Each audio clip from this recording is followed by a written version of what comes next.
Hello Star Wars toy fans, this is Jim, and welcome to my channel. This is part 2 of the Heroes of Return of the Jedi, and if you liked the last one and gave it a thumbs up, thank you for doing so. Please give this one a thumbs up if you enjoy this one as well. If you're new to the channel, welcome. Hopefully you'll subscribe. Well, we'll start first with Han Solo, and this is the football player neck Han Solo. See why I call him that. This is my childhood Han Solo. I remember distinctly, I was in the store. I was a senior in high school. I was at Jafco. And I wanted these figures so badly as a kid, but I'm like, you know, you're a senior, you shouldn't be playing with toys. And I had some money in my pocket, and I bought Lando General and Han Solo. And I'm just like, the heck with it. I'm buying this. I don't care what anybody says. And I'm glad I did, because the Force figures have just gone up extremely high in price. So we have 5 points of articulation, and the only wear on his nose is probably from the C-3PO collector case. It did happen to come with this really cool carbonite block, which is see-through, and he fits really nicely inside. He doesn't have a weapon, as he doesn't need a weapon. But yeah, it's a really cool plastic. And Stan Solo has produced these, I guess. I haven't taken a look at it, but he's done a really nice job with all of his figures. If you watch the previous video, then you know I have the slave leg. Now this happens to be the 1996 Power of the Force 2 release by Hasbro. He does come with the Palace Blaster, which is a little bit oversized. And what's nice about Hasbro is they kept pretty much the same Han Solo head throughout that whole Power of the Force 2 series. This one happens to come with this block of carbonite, and it has some nice stickers on the side that you don't have to apply. And then it has a little clip here for him to attach into. Now, by the way, I added this so that way I could put it with the Jabba the Hutt play set where you can roll it up and down. But anyway, you can just about stick any figure in there that you want. Now, the final Han Solo that I have happens to be from the Pit of Carkoon, which was a 4-pack. And that 4-pack happened to have several of Jabba's guards, like Nikto, Barada, and Klaatu. But this Han Solo happens to come with these wrist or handcuffs, which really don't hold on to his arm all that well.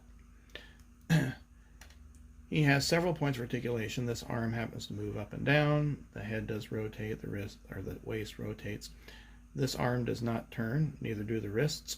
And then he can sit there. Looks like he'd be just ready to sit in the canteen and have something to drink.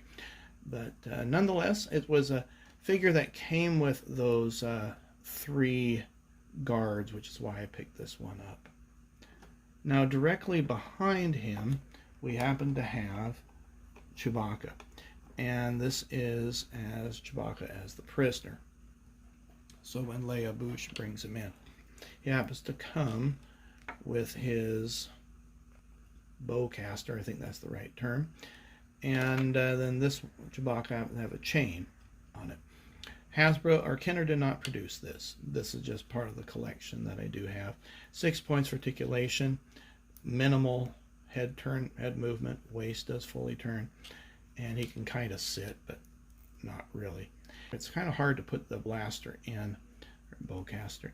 I mean, it will fit in the arm or the hand like so, and once you get it in there, it's a pretty tight grip, but he certainly didn't have it when he was a prisoner. Now we'll move on to the last one, and that's Lando and Skiff. This is my childhood Lando. Really cool feature. The helmet does come off. Incidentally, this happens to be a hard plastic, and this is a very soft plastic.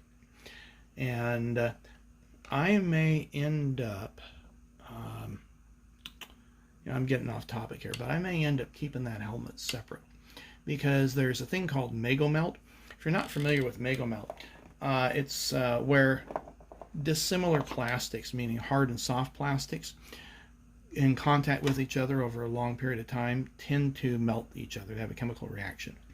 I was at my mom's this last summer going through some of the old toys, and they were stored in a bag, and sure enough, My brothers Mighty Max and Steve Austin, the $6 Million Man, had Mega Melt all over.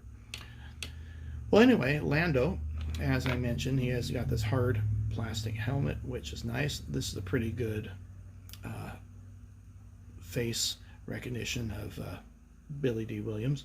Recognition is not the right word, but for whatever reason, there's a little black piece of black paint there. I'm not sure why, but I just left it. Of course, he has this palace staff, some really nice detail chest plate work, 5 points for articulation.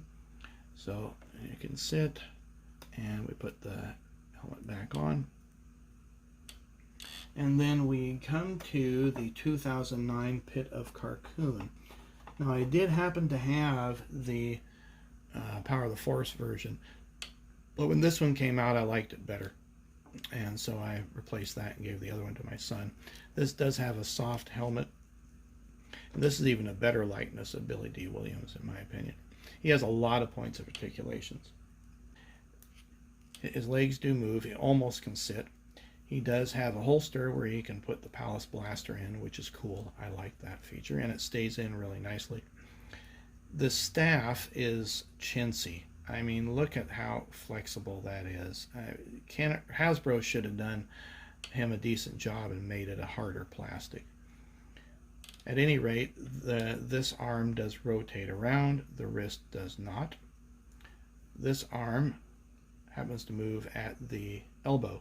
Sometimes they get it right with the elbow, and sometimes Hasbro doesn't, and it looks really out of line, like his arm got broken. Now, the head's one of those that has a ball on it, and so you can stick other heads on there, I suppose, if it's the same size. But then that allows the head to, the head to turn up and down, as well as rotate back and forth. So it's a nice feature if done right, and then the waist twists as well. Well, that's it. That concludes my Heroes from Return of the Jedi. I hope you found this video useful, enjoyed it. Please give it a thumbs up if you did. Take care, and we will see you on another video.